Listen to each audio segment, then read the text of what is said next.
Hello guys, welcome to my channel. তো তোমরা সবাই এই গরমে কেমন আছো? আমি খুবই ভালো আছি এবং আমার বেবিও খুবই ভালো আছে। তো আজকে এই ভিডিওর মাধ্যমে তোমাদেরকে এটাই শেয়ার করব যে আমি কিভাবে বাড়িতে সেরেলাক বেবি ফুড তৈরি করি। তো ডাক্তারের রেকমেন্ড অনুযায়ী ডাক্তার আমাদের বলেছে যে বাজারে সেরেলাক কিনতে পাওয়া যায় ঠিকই, কিন্তু বাজারের থেকে বাড়িটাই বেস্ট হয় যদি বাড়িতে তৈরি করা যায়। বেবির পক্ষেও সেটা খুবই ভালো। তো সেহেতু আমার বেবি যেহেতু আমি সেজন্য বাড়িতেই আমি তৈরি করি। তো আমি কিভাবে এটা তৈরি করি সেটা তোমাদের সাথে আমি শেয়ার করব। তো তোমরা যাদের যাদের নতুন মা আছো তাদের পক্ষে এটা খুবই উপকার। তো তোমরা দেখতে থাকো কি কি লাগে আমি সেটা তোমাদেরকে আগে প্রথমে শেয়ার করে নিই। তো প্রথমে আছে আমন্ড বাদাম আছে, আর আছে কিশমিশ আছে, সয়াবিন নিয়েছি যেহেতু আমার সয়াবিনের বীজটা বাড়িতে অ্যাভেলেবেল ছিল না, তো সয়াবিনটাই আমি নিয়েছি। আর নিয়েছি মিনিকেট চাল, আর কাজু নিয়েছি, মুসুরির ডাল নিয়েছি, আর আছে মুগ ডাল, ছোলার ডাল নিয়েছি কিছুটা পরিমাণ। খেজুরটাও ছিল না তাই খেজুরটা আমি দিতে পারিনি। তোমাদের যাদের বাড়িতে খেজুর থাকবে তোমরা অবশ্যই সেটা এর মধ্যে অ্যাড করতে পারো। তো আরেকবার দেখে নাও কী কী আমি এর মধ্যে নিয়েছি। তো এগুলো আমি এবার সবগুলো একসাথে মিশিয়ে নেব। মিশিয়ে নিয়ে নোংরা টোংরা আছে নাকি আমি একবার একটু দেখে নেব। যেহেতু বাচ্চার খাবার আমাকে একটুখানি বেশি কেয়ার করতে হবে। তো এটা ভালো করে মিশিয়ে নিয়ে এটা ক্লিনও করে নিতে হবে ভালো করে জলে ধুয়ে। তো আমি এটা ঠান্ডা জল দিয়ে ভালো করে ধুয়ে নেব, যতক্ষণ না পর্যন্ত এর ঘোলা জলটা না কাটে ততক্ষণ পর্যন্তই আমি এটা বারবার করে ধুতে থাকবো। তোমরাও এটাই করবে। এভাবে দেখো কষলে কষলে আমি ভালো করে ধুয়ে নিচ্ছি এবং দেখো কতটা পরিমাণে এর মধ্যে নোংরা বেরোচ্ছে।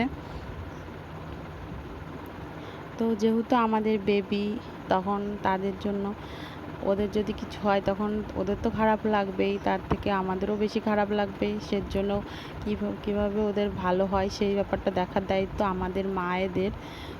তো যারা নতুন মা আছো তাদের অনেক সময় বুঝতে পারো না বাচ্চাদের কি খাবার দিলে ভালো হয় এবং কি খাবারে কখন দেওয়া উচিত।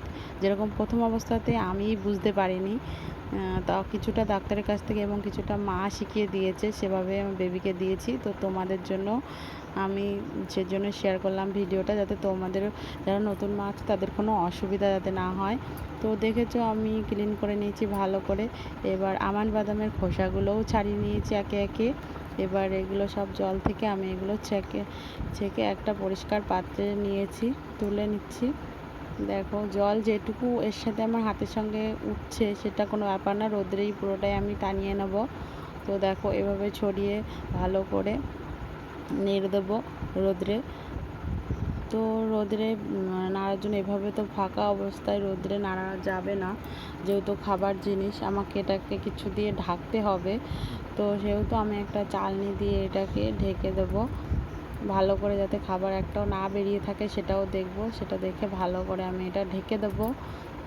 এখানে 2-2.5 ঘন্টা আরামসে রোদ্দুরটা থাকবে, অনেকটা টেনে যাবে খাবারটা, আমার কোনো অসুবিধা হবে না। এবং মাঝে মাঝে আমি এটা দেখবো, একটু নেড়ে চেড়ে দেবো খাবারটা যাতে ভালো করে এটা ড্রাই হয়। তো তোমরাও সেটা অবশ্যই খেয়াল করবে। তো দেখো কতটা ঝরঝরে কিন্তু অনেকটাই হয়ে গেছে। আমি মাঝে 2-3 বার অনেকবার নেড়ে দিয়েছি, যেটা তোমাদেরকে আমি শেয়ার করিনি। তো দেখো অনেকটা ঝরঝরে হয়ে গেছে। তো আরেকটু টাইম আমি রোদ্রে রাখবো, রাখার পর নেক্সট আমি কি করি সেটা দেখতে থাকো। তো তোমরা কে কোথা থেকে ভিডিওটা দেখছো অবশ্যই শেয়ার করো। তো আমি রোদ্দুর থেকে তুলে নিয়ে এসেছি বিকাল টাইম। তো বিকালে আমি এটা শুকনো কড়াইতে করে আরেকটুখানি ফ্রাই করে নেব হালকা করে, যাতে যদিও কোনো রকম জল টলের ভেতরে থাকে সেটাও যাতে টেনে যায়। তো এইভাবে বারবার করে নেড়ে চেড়ে, খুন্তির মাধ্যমে নেড়ে চেড়ে আমি এটা শুকিয়ে নেব আর একটু ভালো করে। তো যাদের এই বেবি আছে বাড়িতে তারা এই গরমে তাদের কিন্তু এক্সট্রা কেয়ার নিও, কারণ গরম প্রচণ্ডই গরম পড়ছে এবং বাচ্চা তাদেরও তো খুবই কষ্ট, তারা তো বলতে পারে না। ঠিক আছে, তো তাদের এক্সট্রা কেয়ার নেওয়া খুবই জরুরি। তো দেখো আমি বারবার এরকম নেড়ে চেড়ে ঢাকা দিয়ে এরকম রাখছি। এবার এটা আমি মিক্সিতে নিয়ে গুঁড়ো করে নেব।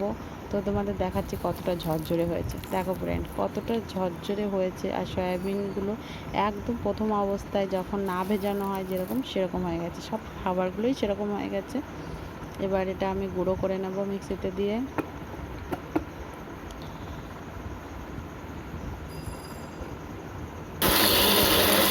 গুঁড়ো করার পর আমি এবার একটা চেলে নেব। চালার পরে অনেক অনেক দানা দানা কিছুটাও থাকবে, একবারে তো আর চালা মানে গুঁড়ো করাটা হবে না। তো সেটা আবার আমি মিক্সিতে দিয়ে আবার গুঁড়ো করে নেব। তো এইভাবে দেখো চেলে নিয়ে দেখো কত কেমনভাবে করে এবার আমি এটা একটা কৌটায়, পরিষ্কার কৌটায় তুলে নেব। তুলে নিয়ে এটা আমি কিছুদিন স্টোর করে রাখতে পারি। তোমরাও এটা করতে পারো, কোনো তোমাদের বেবির খুবই উপকার হবে। এবং ডেইলি ওদেরকে দুধের সঙ্গে খাবারটা কুক করে তোমরা দিতে পারো, যেটা আমি রেগুলার আমার বেবিকে দিয়ে থাকি। তো দেখো তোমরা 6-7 দিন, মিনিমাম 10 দিনের খাবার করতে পারো, তার বেশি টাইমের জন্য করবে না।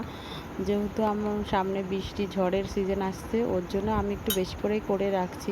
তো দেখো এই গুঁড়োগুলো বেরিয়েছিল, এগুলো আবার আমি গুঁড়ো করে নিয়ে আবার চেলে নিচ্ছি। চেলে নিয়ে আবার আমি ওভাবেই করে নেব। তো এই ভিডিওটা যাদের যাদের ভালো লাগলো অবশ্যই কমেন্ট করো, শেয়ার করো এবং লাইক তো করো। আর যাওয়ার আগে আমার চ্যানেলটাকে অবশ্যই সাবস্ক্রাইব করে দিও। তো আজকের ভিডিওটা এই পর্যন্ত। টাটা, সবাই সুস্থ থাকবেন, ভালো থাকবেন।